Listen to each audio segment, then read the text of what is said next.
안녕하세요. 사연 읽어주는 남녀입니다. 오늘도 와주셔서 감사드리며 오늘의 사연 시작하겠습니다. 안녕하세요. 예로부터 뱁새가 황새 따라가다 가랑이가 찢어진다는 말이 있죠.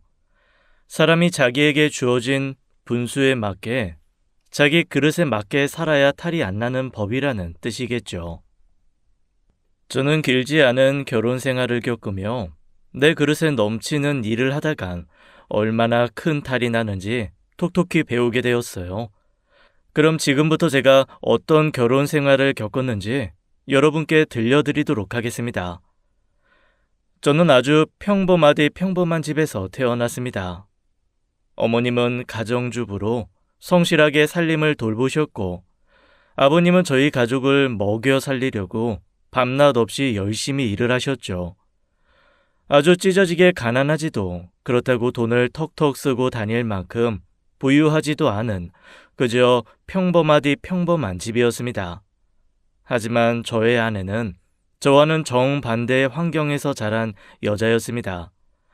가지고 다니는 가방, 입고 다니는 옷은 죄다 명품뿐이었고 버스와 지하철은 쳐다도 안 보고 무조건 자차 아니면 택시만 타고 다녔죠. 학교 다닐 때부터 아내는 부유한 집의 딸이라고 소문이 자자했습니다. 친구들과 밥을 먹을 때면 비싼 패밀리 레스토랑에 가서도 언제나 본인이 계산을 했다고 하더라고요.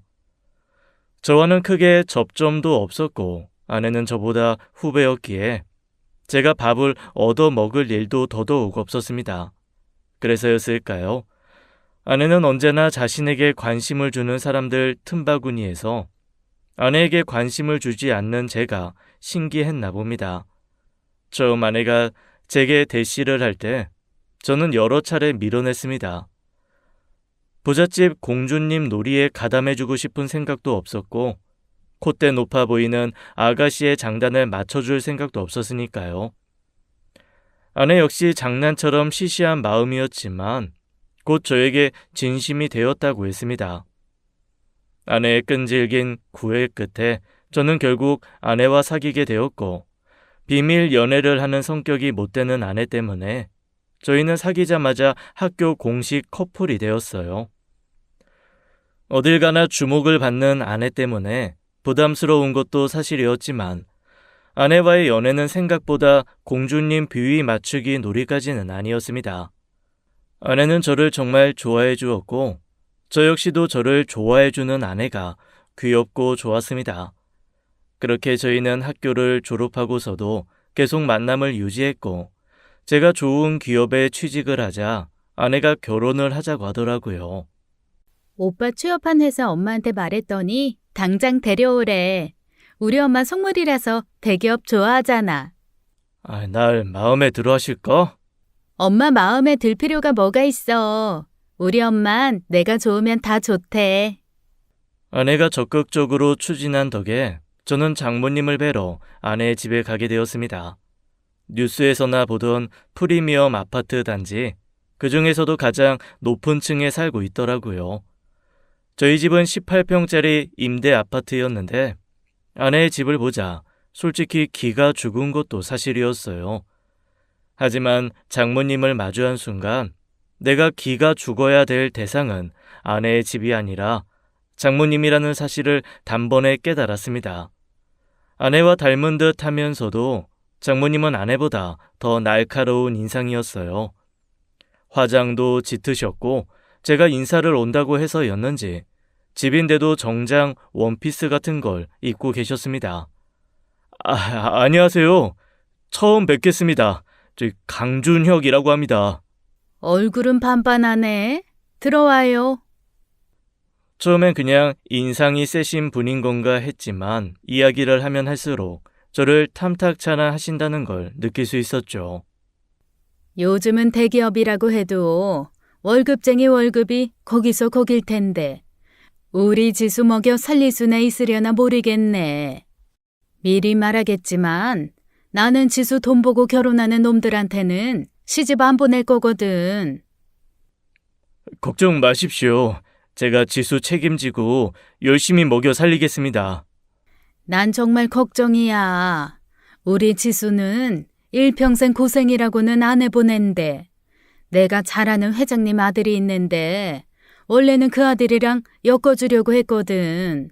그런데 굳이 자기가 사랑하는 사람 아니면 안 된대서 한번 얼굴이나 보자고 불렀네. 그래, 집은 장만해둔 건 있고? 아니요. 우선은 전셋집 얻어서 생활하고 돈 벌어서 차차. 내 이럴 줄 알았어. 내 뭐랬니? 너 얘랑 결혼하면 그때부터 고생길 훤하게 열리는 거야. 정말 이 결혼이 하고 싶니? 내가 정말 사랑하는 사람이야. 난 오빠 아니면 결혼 안 해. 자네 설마 은근슬쩍 내가 집 해주길 바라는 건 아니겠지? 아닙니다. 저 절대 그런 생각 안 했습니다. 저희 회사에 신혼부부 전세대출 해주는 제도도 있고요. 그 돈에 제가 모은 적금 보태면 서울권의 전세 충분히 구할 수 있습니다. 장모님은 저와 대화하는 내내 아내가 이 결혼을 하지 않았으면 하는 내색을 숨기지 않았습니다. 솔직히 남자로서 자존심도 많이 상했지만 저 역시도 아내를 많이 사랑했고 놓치고 싶지 않았기에 딸 가진 어머님의 마음이겠거니 하고 넘어갔어요. 하지만 장모님의 물에는 상견례 장에서도 계속되었습니다. 듣자 하니 준혁군이 뭐 하나 준비해둔 게 없더라고요. 집도 절도 없는 집에 딸 시집 보내려니 제 마음이 영 그러네요. 예, 그러시죠. 아들놈 장가 보내는 거랑 딸 시집 보내는 거랑 마음이 천지 차이죠. 암만요. 내가 집을 해주고 싶어도 요즘은 워낙 도둑놈 같은 새끼들이 많아서 처갓돈 보고 눈 벌게져서 달려드는 애들이 많잖아요. 네? 아니, 대가드님이 그렇다는 게 아니라 요즘 풍토가 그렇다는 거죠. 그래서 저는 지수 결혼에 크게 보태고 싶지 않아요. 살다가 점점 정들고 이런 후에 물려주면 모를까. 예, 요즘 아이들 결혼이 다 그렇죠 뭐. 우리 아들 녀석은 부모 품 진작에 벗어나서 저 알아서 사는 놈이라서 결혼하고도 잘 살 겁니다. 너무 걱정 마세요, 사부인. 저한테 그러는 건 얼마든지 참을 수 있었지만 제 부모님한테까지 무례를 범하는 걸 보니 솔직히 조금 화도 났긴 했지만 하지만 아내는 전혀 심각성을 느끼지 못하고 있더라고요. 우리 엄마는 그냥 내 걱정하신 건데 왜 그렇게 예민하게 받아들여? 아무리 그래도 우리 부모님 앞에서 도둑놈의 새끼가 뭐야? 내가 언제 니네 집 돈 탐낸 적 있어? 오빠한테 그런 게 아니라 그런 놈들이 많다 하고 스몰 토크 하신 거잖아. 왜? 오빠 진짜 우리 엄마가 집 해주길 바란 거야? 아니, 나 그런 생각 꿈에도 안 했어. 너랑 연애할 때 내가 언제 너 돈 바란 적 있었냐? 없었지. 그래서 오빠가 좋았던 거고. 결혼 준비 과정에서 장모님은 본격적으로 간섭을 하기 시작하셨어요. 브랜드샵에서 신혼부부 패키지로 구매하면 할인이 많이 된다길래 세탁기, 냉장고부터 각종 가전제품을 싹 결제하고 왔더니 장모님은 가전제품 리스트를 보시면서 한숨을 푹 쉬시더라고요. 아휴, 요즘 누가 이런 국산을 써? TV도 60인치가 뭐야. 우리 집은 85인치 쓰는데 이거 뭐 작아서 얼굴이나 보이겠어? 집이 크지 않아서요. 65인치만 돼도 충분합니다, 장모님. 그러니까 그 말을 하고 있는 걸세. 그리고 뭘 이렇게 많이 샀어? 돈도 없으면서 그 코딱지만한 집에 이걸 다 넣겠다고? 아이고, 아이고. 어쩔 수 없지. 그래도 집 귀엽고 좋아. 난 소꿉놀이 하는 것 같고 좋던데. 으이그 이거 사라 봐라. 저 좋다는 꽃노래도 하루 이틀이지. 솔직히 제가 구한 전셋집이요. 저희 회사에서 그렇게 멀지 않은 15평대 신축 빌라입니다. 버스 정류장도 가깝고 지하철도 멀지 않고요. 처가댁 오기도 버스 노선 하나면 30분이면 오고요. 그런데 장모님은 뭐가 그렇게 못마땅하신지 제가 뭐만 하면 아주 혀를 끌끌 차게 바쁘셨어요. 그나마 다행인 건 장모님이 일하는 분이셔서 자주 만나지 않아도 된다는 거였죠. 그래도 저는 제가 아내와 장모님께 잘하면 장모님이 저를 좋아해 주실 거라고 생각했어요. 웃는 얼굴에 침 못 뱉는다는 말도 있잖아요. 하지만 저희 장모님은 웃는 얼굴에 칼도 꽂는 분이었습니다. 자네는 뭐가 그렇게 좋아서 만날 때마다 실실 웃나? 예? 엄마, 오빠한테 왜 그래? 오빠는 잘해보겠다고 그러는 건데. 지금도 엄마 술 취해서 우리가 이 밤에 엄마 대리기사 노릇해주러 온 거잖아. 에휴, 얼른 가기나 하세. 피곤하네. 네. 솔직히 저도 퇴근하고 와서 진짜 피곤하고 손가락 하나 까딱하고 싶지 않았는데 이번에 새로 뽑은 차를 대리기사가 기스라도 낼까봐 저를 부르셨다고 하더라고요. 제가 이 차에 기스라도 냈다간 아내와 이혼이라도 시킬 기세셨습니다. 저는 제 차를 몰 때보다 100배는 더 신중하게 차를 몰았죠. 어때? 네?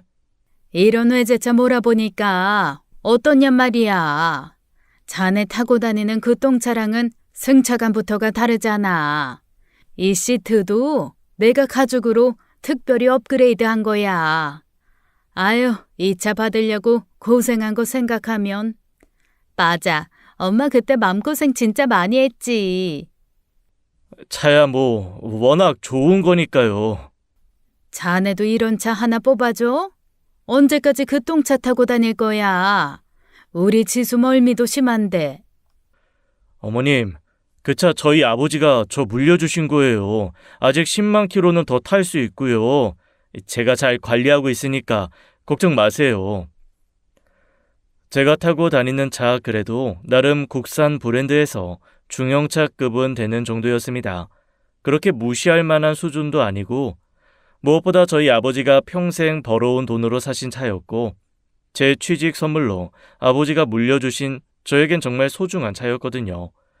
그런데 자꾸 똥차 거리니까 솔직히 듣기 거북했습니다.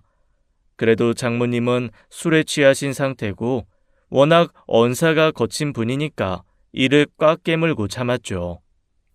하여간 자네도 남자라고 불알 두 쪽밖에 없는 놈들이 원래 자존심이 세. 핸들을 잡고 있던 제 손이 부들부들 떨리더라고요. 다행히 마침 장모님 댁에 다 도착을 해서 장모님을 집에 모셔다 드리고 저희는 택시를 기다리고 있었습니다. 그런데 곱씹으면 곱씹을수록 장모님 말에 화가 나더라고요. 집에서 팽팽 놀고 있는 건 아내고 돈을 벌어오는 건 난데 도대체 제가 뭐가 그렇게 가진 게 없단 말입니까? 아까 장모님 말이야. 말이 좀 심하신 거 아니야? 당신은 장모님이 나한테 심한 말 할 때마다 왜 가만히 있어? 어? 엄마가 왜? 계속 내 차한테 똥차라고 하는 것도 그렇고 자꾸 나 가진 거 없다는 식으로 말씀하시잖아. 엄마야, 오빠 차 한 대 뽑아주고 싶어서 그런 건데 오빠가 거절하니까 그렇지. 그러게 왜 거절했어? 그냥 받지. 엄마가 모처럼 오빠한테 뭐 주겠다고 얘기한 건데. 아내는 장모님의 말이 뭐가 문제인지 도통 모르는 것 같았습니다. 자기한테 하는 말이 아니라 이렇게 무감각한 건지 평생 그런 언사를 듣고 살아서 아무 생각이 없는 건지 해맑게 웃는 아내한테 따져봤자 뭐 하겠나 싶어서 그날은 그러고 말았죠. 그런데 며칠 뒤 퇴근하고 집에 들어오니 장모님이 저희 집에 계시는 게 아니겠어요? 오빠 왔어? 지금 뭐해? 그런데 그냥 계시는 게 아니라 통장이며 서류며 뭔가 잔뜩 꺼내져 있더라고요. 뭔가 싶어서 봤더니 제 월급 통장과 명세서였습니다. 아니 이걸 왜 보고 계세요? 내 딸 남편이 얼마를 벌고 사는지 내가 알아야지. 아니 근데 세상에 자네는 지금 나이가 몇인데 제대로 재테크도 하는 게 없어? 요즘 주식은 기본으로 다 한다던데. 그런 거 안 해? 코인도 안 하고? 저는 그냥 적금만 그래도 월급은 제 개인 정보인데. 월급이 무슨 개인정보야? 자네 다니는 회사 직원들 연봉 얼만지 검색하면 다 나오는 시대인데. 아니 근데 자네 월급이 이게 뭐야? 요즘 대기업도 별 볼 일 없나 봐. 세상에, 내가 받는 한 달 월세들보다 적네? 이걸로 둘이 어떻게 먹고 살아? 오빠가 적금 많이 한다고 생활비 더 줄였어. 그렇지 않아도. 여기서 줄이면 밥에 간장만 먹고 사는 거야? 세상에, 어쩐지 우리 지수 얼굴이 반쪽이 됐더라. 저는 식탁 위에 펼쳐진 제 통장과 명세서들을 정리했습니다. 장모님, 이건 좀 아닌 것 같습니다. 저희 부모님도 제 월급 명세서 보겠다고 말씀 한 번도 안 하셨어요. 그런데 제 허락도 없이 지수랑 둘이 솔직히 기분이 좀 그렇네요. 자네 이럴 줄은 알았지만 정말 있는 거라곤 자존심밖에 없는 놈이구만. 지금 나한테 월급 까발려진 건 창피하고 남자가 이 정도 벌어오는 건 안 창피한가? 도대체가 뭐가 창피한 거고 뭐가 안 창피한 건지 구분을 못하니까 이것밖에 못 버는 거야. 그리고 돈도 다 자네가 관리한다며? 모름지기 이런 살림은 여자가 맡아서 해야 되는 거야. 내가 관리한다고 해도 절대 안 줘. 지수는 대학 졸업하고 바로 결혼해서 사회생활도 안 해봤어요. 그런 애가 어떻게 돈 관리부터 할 수 있겠어요? 저는 대학교 1학년 때부터 제 돈은 제가 직접 관리하면서 살았습니다. 그리고 제 월급인데 제가 관리하는 게 맞죠. 따박따박 말대꾸하기는. 자네는 자네가 내 사위인 걸 고맙게 생각해야 돼. 내 직원이었으면 당장 잘렸어. 그리고 접대 말한 그 똥차는 어떻게 할 거야? 처리할 거면 새 차 사주고. 괜찮습니다. 그냥 엄마가 해준다는데 좀 받아. 뭐 어때? 으이구, 됐네. 저 싫다는 사람한테 내가 뭘 어쩌겠나. 지수야, 엄마 간다. 돌아가는 장모님을 보면서 앞으로 나는 뭘 해도 장모님 맘에 드는 일은 없겠구나 하는 생각이 들더라고요. 그래서 그때부터는 장모님한테 굳이 점수를 따려고 저자세를 취하지 않고 그저 사위로서의 최소한의 도리만 하고 지냈습니다. 물론 그런 저를 인간미가 없다며 대놓고 못마땅하게 여기셨지만 대리기사 노릇을 할 때도 그렇게 대하셨으니 저에겐 별 타격으로도 다가오지 않았습니다. 그러던 어느 날이었어요. 제가 신입 때부터 저를 잘 챙겨주시던 회사 선배가 있었는데요. 어느 날 사직서를 냈다고 고백을 하시더라고요. 갑자기 왜요? 선배 이제 곧 진급도 하잖아요. 나 사실 사업 준비 중이거든. 작년부터 준비해서 내년 런칭을 목표로 하고 있는데 자금이 좀 쪼달려가지고. 근데 저번에 퇴직금 조회해보니까 꽤 되더라고. 그거랑 대출 받아서 투잡 말고 내 사업에 올인해볼까 해. 와, 대단해요, 선배. 그래서 말인데 중혁아, 너 나랑 같이 안 해볼래? 제가요? 제가 도움이 돼요?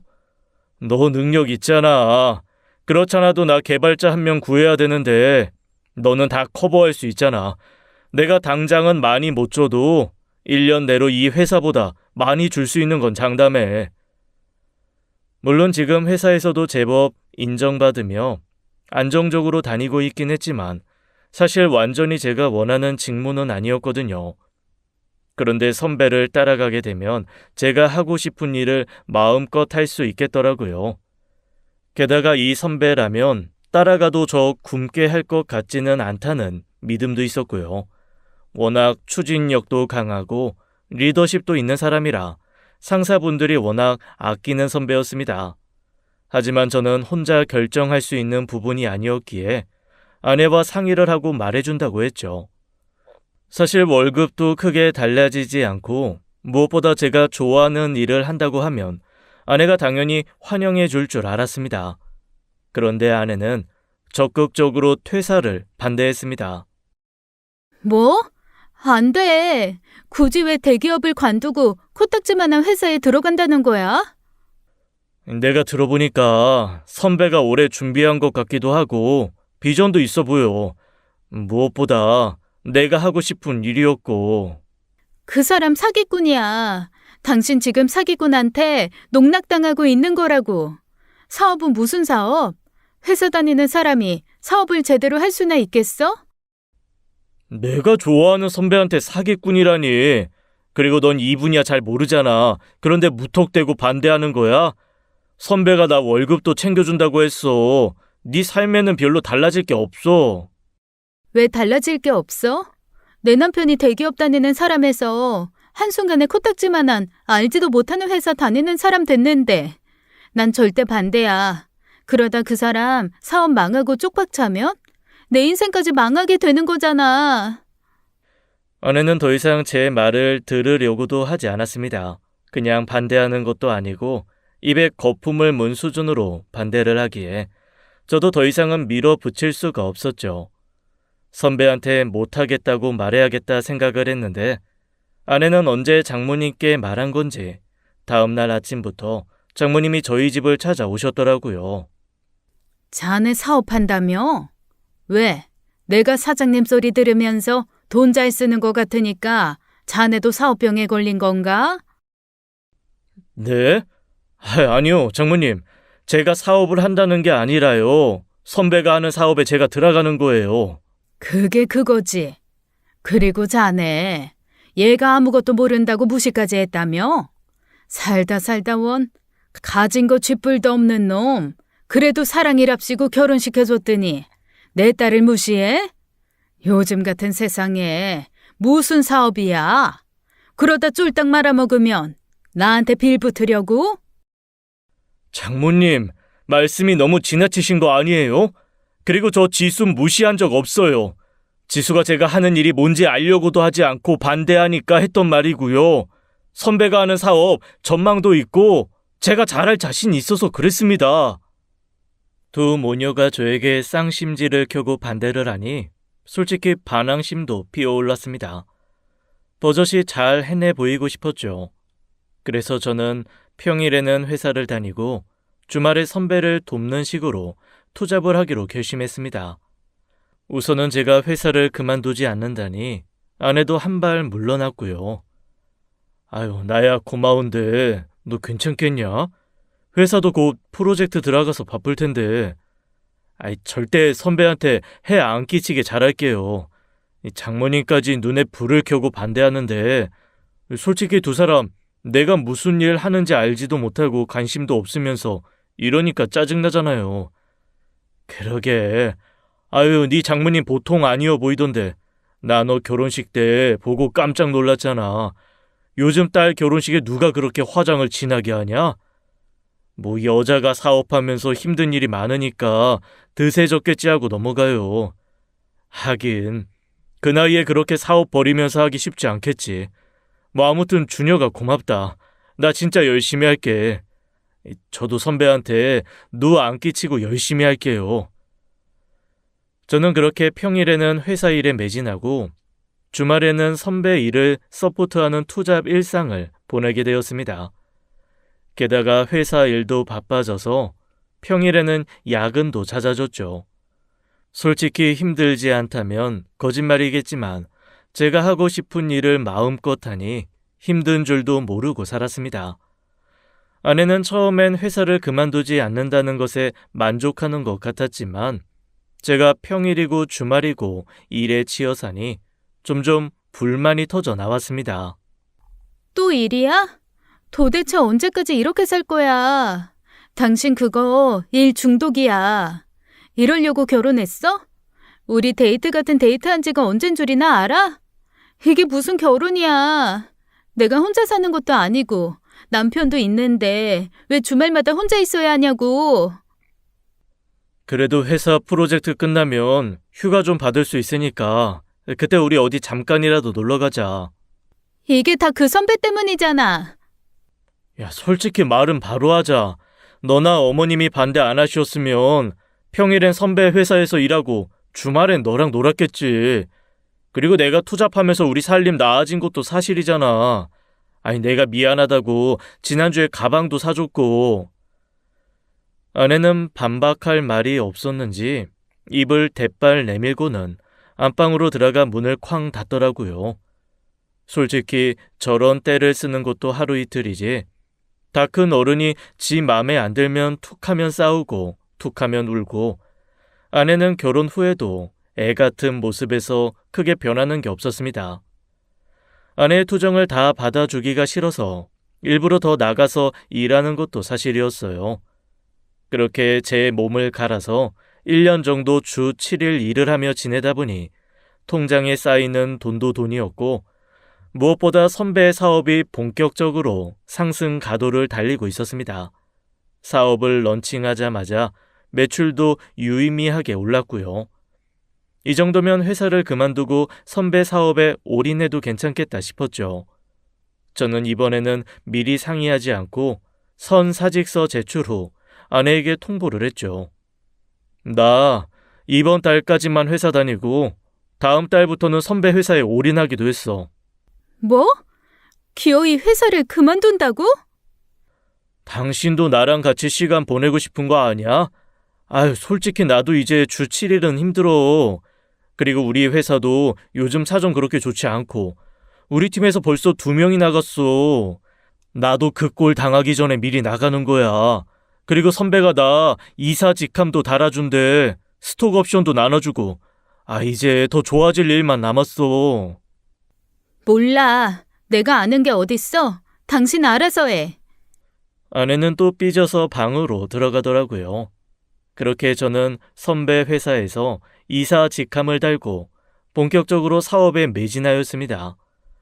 다행히 매출은 꾸준히 올랐고 저는 회사 나온 지 반년도 안 돼서 연봉이 3배 정도는 올랐습니다.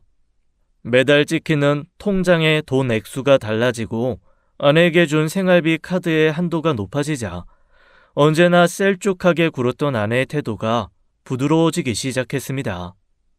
자기야, 이번 주 결혼기념일인 거 알지? 알지. 그래서 내가 호텔 레스토랑에 스위트룸까지 풀로 예약한 거잖아. 오빠 진짜 최고야. 그러게. 내가 진작 회사 간두고 선배 사업에 올인해도 된다고 했지. 하여튼 내 말 안 믿고. 당신 말대로 내가 뭐 알아서 그랬나? 난 그냥 대기업이 제일 안정적인 줄 알고 그런 거지. 처음엔 저에게 살갑게 구는 아내가 좋았습니다.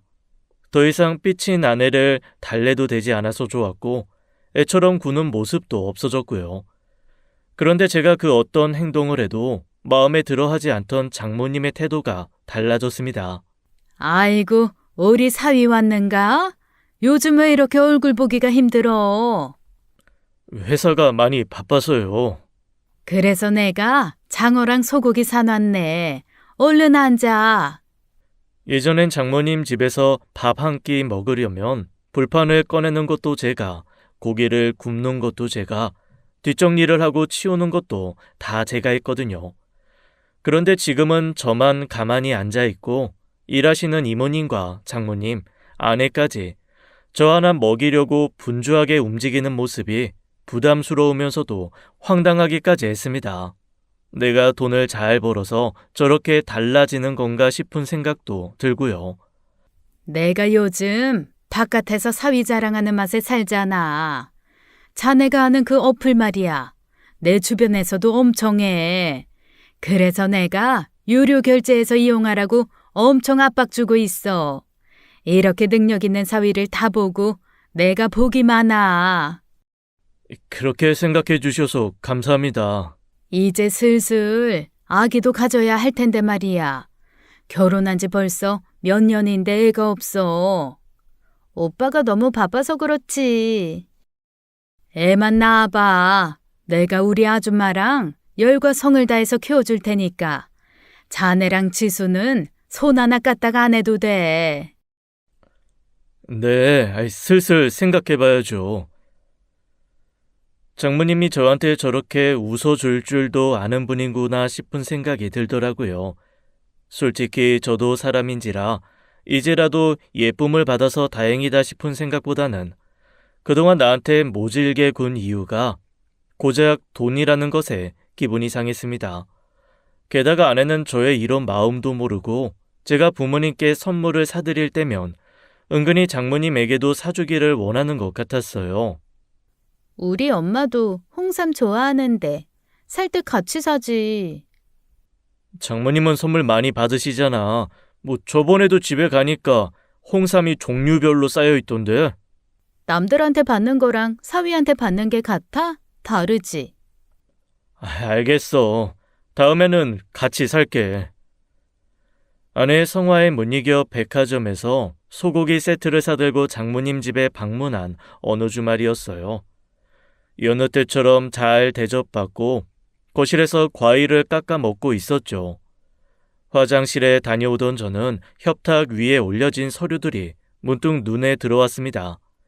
서류들은 위협적인 빨간 글씨로 압류 경고장, 신용불량 통보서, 대출 독촉장 이런 말들이 한가득 쓰여 있었어요.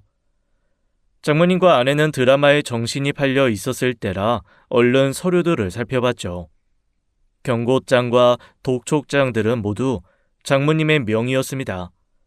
저는 슬쩍 담배를 피러 나가는 척 한 번도 들어가 보지 않았지만 언제나 문이 닫혀있던 현관 옆 작은 방문을 열어봤어요. 그랬더니 세상에 그 안에는 빨간 딱지 붙은 물건들이 발 디딜 틈 없이 쌓여 있더라고요. 장모님께 뭔가 일이 벌어지고 있다고 생각한 저는 이러면 안 되는 걸 알았지만 장모님 댁에 등기부 등본을 떼봤습니다. 역시나 명의가 다른 사람의 것이더라고요. 이 집이 당연히 자가인 줄 알았는데 이 넓은 집을 월세라도 내고 살고 있는 건가 싶었죠. 하지만 사업하는 사람이라면 집을 사지 않고 전세나 월세를 많이 쓰고 있기에 이걸로는 장모님의 재정 상태 파악이 어려웠습니다. 어떻게 알아봐야 하나 고민하고 있는데 선배가 마침 저를 부르더라고요. 중혁아, 이건 너네 장모님 가게 아니야? 너 저번에 이 카페 원두 나한테 준 적 있잖아. 맞아요. 장모님이 운영하는 카페인데 여기 왜요? 야, 여기 경매로 나왔다. 나 사무실 큰 데로 옮기려고 알아보는 중인데 어디서 많이 본 간판이어서. 경매요? 보아하니 경매로 넘어간 게 한둘이 아닌 것 같은데. 선배의 말을 듣고 저는 제가 알고 있는 장모님 가게나 건물들을 알아보기 시작했습니다. 그런데 이미 소유권이 넘어가거나 경매 중인 게 대부분이었어요. 갑자기 사업이 어려워지신 건가 싶었죠. 물론 딸 앞에서 티 안 내고 싶은 마음은 알겠지만 당장 지난주에도 장모님은 저희 아내와 함께 백화점에 가서 이런저런 사치품들을 산 것을 알고 있었거든요. 장모님 집에서 본 독촉장이나 압류 딱지도 생각이 났죠. 설마 상황이 그렇게 어려워졌는데 백화점 가서 돈을 흥청망청 쓰겠어 싶은 마음도 있었고요. 그런데 며칠 후 장모님이 저에게 따로 전화가 왔습니다. 언제나 아내를 통해 연락을 했기 때문에 저는 놀랄 수밖에 없었죠. 저를 만나겠다는 말에 회사라서 시간이 안 된다고 하니 장모님은 친히 저희 회사 앞까지 오셨습니다. 바쁜 사람을 이리 불러내서 미안하네. 아니요, 괜찮아요. 멀리까지 오시느라 고생하셨네요. 고생은 무슨, 일하는 사람이 고생이지. 그런데 무슨 일로? 저기 사위, 아니 준혁아, 내가 부탁이 있어서 내가 며칠을 생각해보고 망설여봐도 지금 나한테 이 부탁 들어줄 사람 준혁이밖에 없어서. 무슨 일이신데요? 자네 혹시 돈 좀 가진 거 있나? 듣자 하니 이 회사 주식도 좀 가지고 있다며. 순간 저는 제 귀를 의심할 수밖에 없었어요. 제 앞에서 늘 콧대 높게 굴던 양반이 저에게 돈을 꾸려 하다니요. 솔직히 말하면 속으로 쾌감마저 느껴지더군요. 드디어 기회가 왔구나 싶은 마음도 들었고요. 제가 그동안 장모님께 좀 무시를 당하며 살아왔어야 말이죠. 저는 태연하게 말했습니다. 얼마 정도 필요하신데요? 한 2억 정도면 내가 금방 갚을 수 있어. 나 청담에 상가 있는 거 알지? 카페 끼고 하는 거. 그거 곧 팔릴 거라서 그것만 팔리면 한 달 안에 갚을 수 있어. 저는 기껏해야 몇백, 몇천일 줄 알았는데 2억이라는 소리에 저도 모르게 입이 벌어졌습니다. 제가 놀라자 장모님은 돈을 안 빌려줄까봐 허둥지둥 변명을 늘어놓더라고요. 사실 요즘 경기가 얼마나 어려워졌어. 나도 이래저래 사업하던 사람인데 이렇게까지 경기가 어려운 건 처음이어서.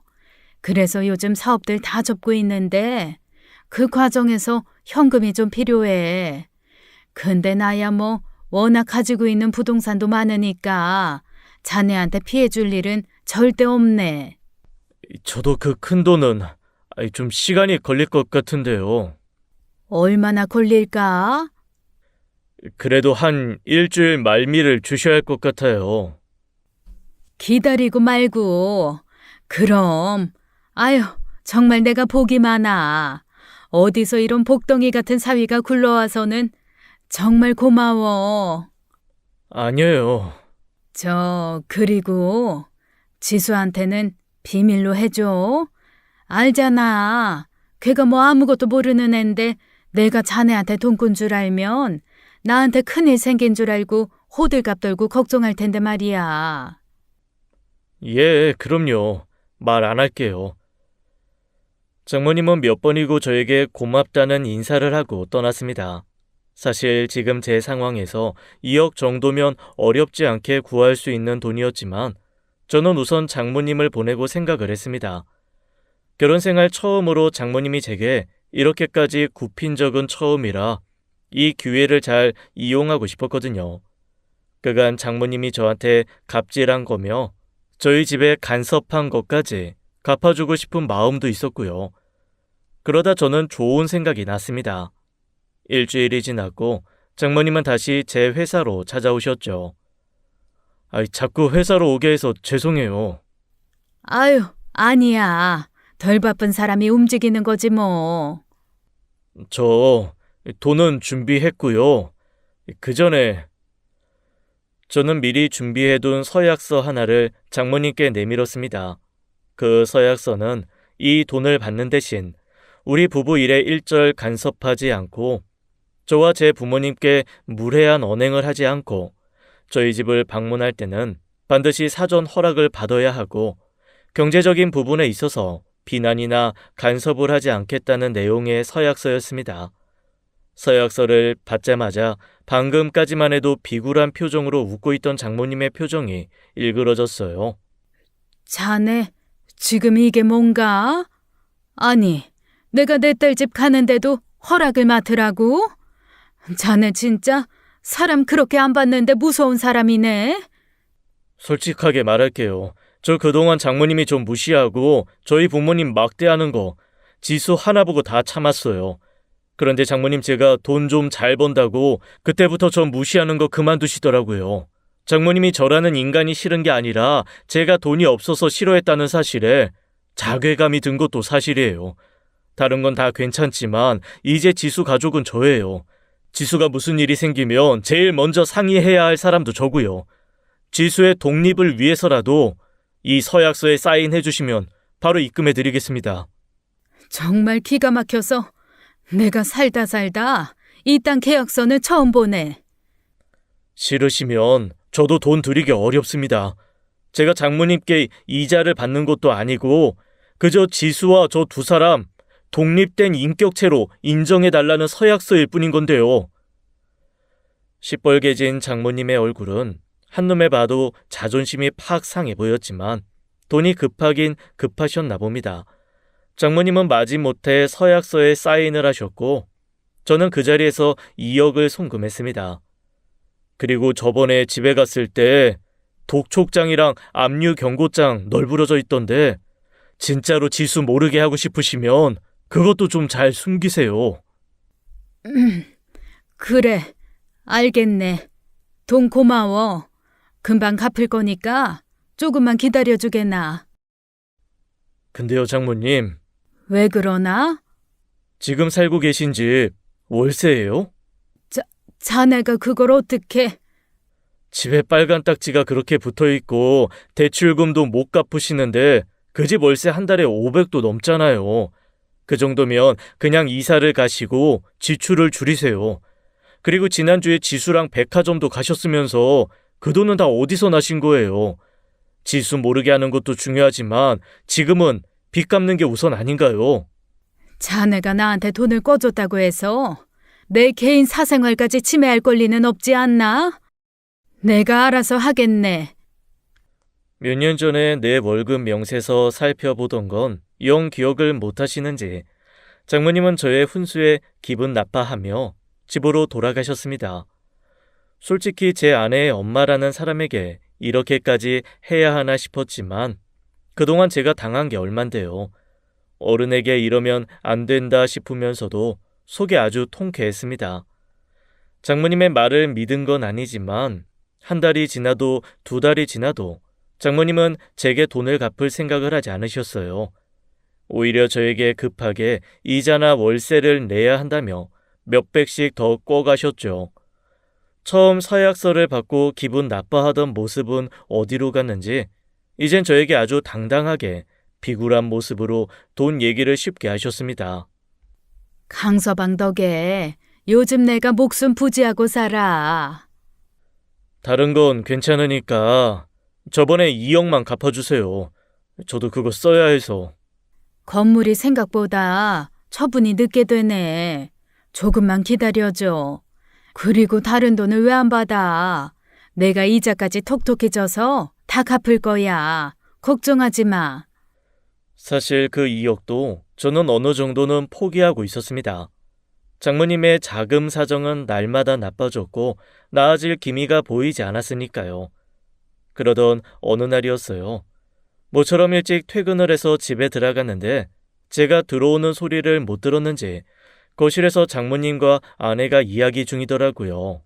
내가 정말 서러워서 지수 너도 알잖니.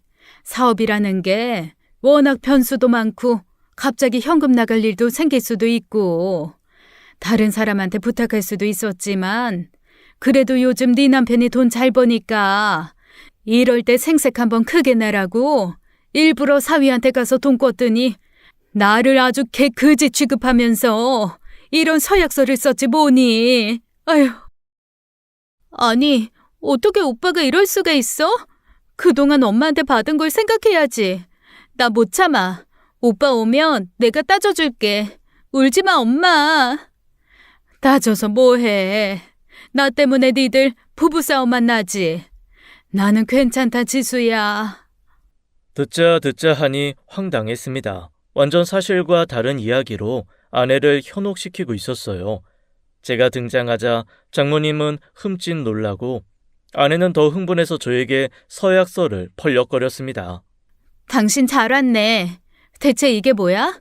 어떻게 엄마한테 이따위 계약서를 쓰게 해? 엄마가 언제 우리한테 간섭했어? 엄마는 다 나랑 오빠랑 잘 살라고 그러는 건데 어떻게 오빠가 엄마한테 이래? 인내의 끈이 끊어지는 순간이 참 별거 아니더라고요. 평소 같았으면 따박따박 장모님이 이래서 내가 이랬다라며 아내에게 설명을 했겠지만 결혼한 지 몇 년이 되었는데도 아직도 자기 엄마 편에 서서 저에게 나를 세우는 아내를 보며 저는 이 결혼 생활을 마무리 지어야겠다는 결심이 있었습니다. 지수야, 우리 이혼하자. 뭐? 지금 오빠 입에서 이혼 얘기가 왜 나와? 해도 내가 해야지. 그래, 너도 나도 이혼을 원하니까 하자고. 오빠, 지금 엄마랑 나한테 사과하기 싫어서 이러는 거야? 사과? 내가 뭘 사과해야 하는데.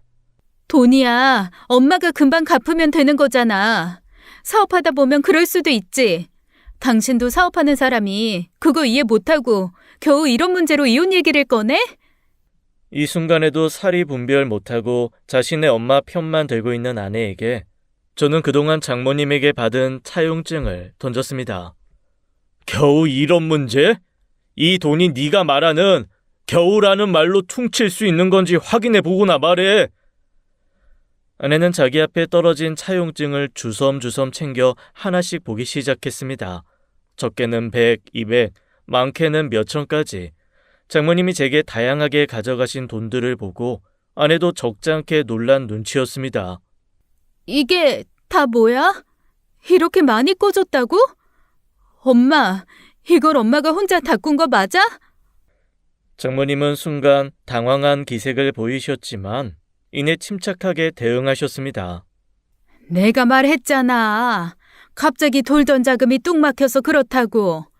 아니, 자네는 이걸 지금 굳이 순지나 지수한테 다 까발려야 속이 시원한가? 그래. 엄마가 좀 힘들면 당신이 도와줄 수도 있는 거 아니야? 곧 기다리면 엄마가 다 갚겠다잖아. 그래, 그래서 기다렸어. 그랬더니 어떻게 됐는데? 장모님 갑자기 너한테 찾아와서는 내가 돈으로 갑질했다고 너랑 내 사이 이간질 시켜서 지금 우리가 이렇게 싸우고 있잖아. 이게 내가 장모님한테 돈 빌린 대가라면 이 결혼 더 이상 유지할 생각도 없어. 저는 더 이상 두 모녀의 변명을 듣지 않고 집을 나와버렸습니다. 제 명의의 집이므로 마음 같아선 두 사람을 내쫓고 싶었지만 당장은 조용한 곳에서 쉬고 싶은 마음뿐이었으니까요. 그렇게 저는 며칠 호텔에서 지내면서 이혼 전문 변호사를 찾아 상담을 했습니다. 그리고 아내에게 이혼 소장을 보냈죠. 그랬더니 장모님에게 바로 전화가 오더라고요. 자네 정말 1억인가? 그날은 내가 뭐에 씌어서 아니 내가 기분이 좀 안 좋아서 말이 막 나와가지고 그랬지만 내가 지수한테 다시 잘 설명했어. 자네는 잘못 없고 다 내 잘못이라고 말이야. 장모님 잘못이죠.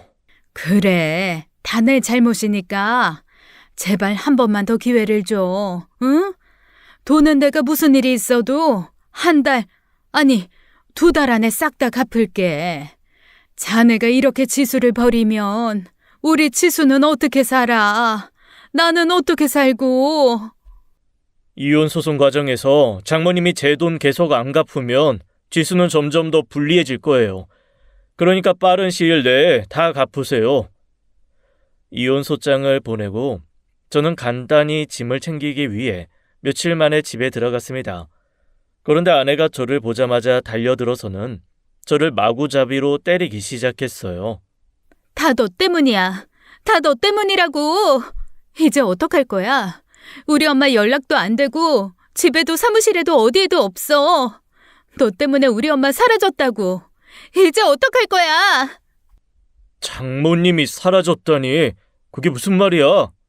집은 월세 못 내서 보증금 다 깎여서 계약도 종료됐고 집에 있던 짐들은 모조리 압류돼서 뺏기고 엄마만 증발한 것처럼 사라졌다고. 전화도 안 받고 엄마 친구들도 엄마가 어디 있는지 모른대. 다 당신 때문이야. 당신 때문에 우리 엄마가... 내 탓? 니네 엄마가 잠수 탄 게 왜 내 탓이야? 빚쟁이들 피해서 도망갔나 보지. 엄마가 그렇게까지 빚이 많은 줄 몰랐어. 나만 바보같이 아무것도 몰랐어. 당신한테 그렇게 큰 돈을 꾸고 있었던 것도 엄마 사업이 어려워졌던 것도 그것도 모르고 난 맨날 엄마한테 투정만 부리고. 넌 이 순간에도 네 엄마 걱정을 하니? 이혼하고 혼자 살 네 걱정이나 해. 아내에게 모진 말을 내뱉긴 했지만 그래도 같이 산 정이 있었으니 아내가 안타까운 것도 사실이었습니다. 아나무인 아무것도 모르는 공주님처럼 자란 것도 장모님이 그렇게 키운 탓이니까요. 그래서 말은 그렇게 해도 장모님이 제게 꿨던 돈은 안 받고 그저 깨끗하게 합의 이혼으로 끝낼 생각이었습니다. 엄마, 괜찮아? 어디야? 왜 이렇게 연락이 안 됐어? 나 지금 이혼 소송하러 왔어. 준혁 씨가 엄마 돈 안 받겠대. 당연하지. 엄마 어디 있는지 절대 말 안 했어. 엄마, 밥은 잘 먹고 있어? 계속 거기 있을 거야? 나도 이번 소송 끝나고 나면 엄마 따라 부산 내려갈게. 저와 이혼 소송 진행 중에 아내가 갑자기 화들짝 놀라며 전화를 받으러 가더라고요. 그래서 몰래 따라 나가봤더니 아내는 이미 도피 중인 장모님과 몰래 연락을 하고 있었습니다. 아무리 이혼하는 처지라지만 어떻게 끝까지 내 생각은 요만큼도 안 하고 자기 엄마만 생각하는 건지 이기적인 두 모녀의 행태에 저는 머리가 지끈거렸습니다. 아내의 뒤에서 폰을 빼앗자 아내는 마치 저승사자를 만난 것처럼 화들짝 놀라더라고요. 잘 도망 다녀 보세요. 지구 끝까지 쫓아가서 어떻게 해서든지 장모님한테 그 돈 다 받아낼 거니까요. 아내는 제가 일방적으로 전화를 끊자 제 눈치를 보기 시작했습니다. 오빠, 그게 아니라 나도 엄마랑 연락한 지 진짜 얼마 안 됐어. 얘기하려고 했는데 오빠가 엄마 돈도 안 받겠다고 하고 엄마는 오빠 말고도 갚을 돈이 너무 많아서 그래서 그랬어. 미안해. 저는 혹시 몰라 장모님과 연락하고 있는 아내의 폰을 가져갔습니다. 아내에겐 새 폰을 하나 사줬고요. 다시 전화해보니 장모님은 이미 아내와 연락하던 번호를 없앴더라고요. 마음 같아선 제가 조사를 하고 싶었지만 사업을 확장하는 과정에서 회사도 몹시 바빴던지라 저는 결국 흥신소에 핸드폰을 가져다주며 의뢰를 하게 되었습니다. 돈이 좋긴 좋더라고요. 따블을 부르니 제 일을 최우선으로 해결해준 흥신소 덕에 저는 보름도 안 돼서 장모님의 소재지를 파악했습니다. 부산에 있다던 장모님은 그새 강원도 쪽으로 올라와 있더라고요. 아직도 정신을 못 차린 건지 원래 그렇게 미친 사람인 건지 장모님은 빚 독촉으로 도망다니는 신세면서 도박하우스를 전전하며 살고 있었습니다. 저는 선배에게 사정을 설명하고 회사를 이틀 정도 빼고 장모님을 찾아갔어요. 화투를 치다가 저를 발견한 장모님은 이제 놀라지도 않았습니다. 다들 인사해. 우리 사위야. 이제 곧 이혼할 거지만. 화려했던 장모님의 모습은 어디로 가고 제 앞에 화투장을 만지고 있는 아주머니는 제가 알던 장모님이 아니었어요. 머리는 부스스하고 안색은 퀭하고 다 늘어진 계절에 맞지도 않는 옷을 입고는 밥 대신 술을 마시며 화투만 치고 있었어요. 다들 저와 장모님 눈치만 보느라 하우스가 냉랭해졌습니다. 정말 대단한 우리 사위지. 여기까지 쫓아오고 말이야. 내가 사위한테 돈 좀 빌렸는데 장모한테 돈 받아내겠다고 사람까지 풀어서 날 찾은 사람이야, 우리 사위가. 내가 정말 복도 많지. 어디서 이런 거머리 같은 사위를 얻어서는. 도박할 돈 있으면 빚부터 갚고 지수한테나 찾아가 보세요. 판에서 돈을 따야 돈을 벌고 돈을 벌어야 빚을 갚지. 그리고 지수는 자네가 알아서 보살펴줄 거 아닌가? 아무리 이혼을 해도 그동안 살부비고 산정이 있지. 안 그래? 지수가 제 딸도 아닌데 제가 왜요? 저희 이혼하면 남남인데요. 솔직히 자네 돈 받으러 온 거 아니잖아. 내가 얼마나 거지같이 살고 있는지 보러 온 거 아니야? 어차피 나한테 꺼준 돈 없어도 잘만 사는 새끼가. 엄마, 대체 여기서 뭐 하는 거야? 내내 냉소적인 태도를 유지하던 장모님은 제 뒤에서 나타난 아내의 모습에 화들짝 놀랐습니다. 제가 장모님 있는 곳을 찾았다고 아내에게 말했더니 아내가 저와 함께 가길 원했거든요. 도박장에 있는 장모님의 모습을 보여주고 싶지 않아서 몇 번이고 혼자 다녀오겠다고 했지만 아내의 완강한 태도에 저는 결국 데리고 올 수밖에 없었습니다. 지수야. 이러려고 집에도 안 들어오고 전국을 또 돌아다녔어? 나한텐 돈 구하고 있는 중이라고 했잖아. 강서방 돈도 엄마 친구들 돈도 금방 다 갚겠다고 했잖아. 대체 지금 이게 무슨 꼴인데? 그게 아니라 지수야. 엄마 말 좀 들어봐. 이럴 줄 알았으면 내가 준혁 씨 앞에서 엄마 편 안 들었지.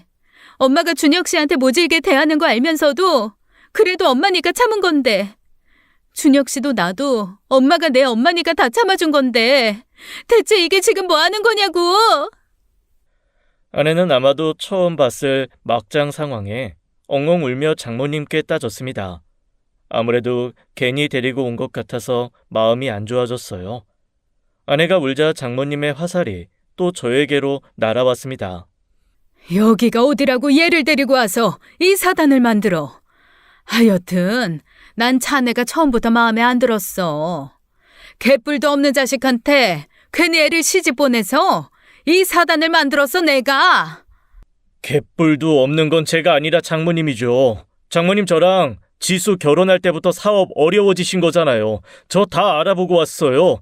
제가 돈이 없어서 마음에 안 든 것도 지수가 어렵게 살까봐가 아니라 장모님한테 돈 떼줄 사람이 없어서 반대하신 거죠.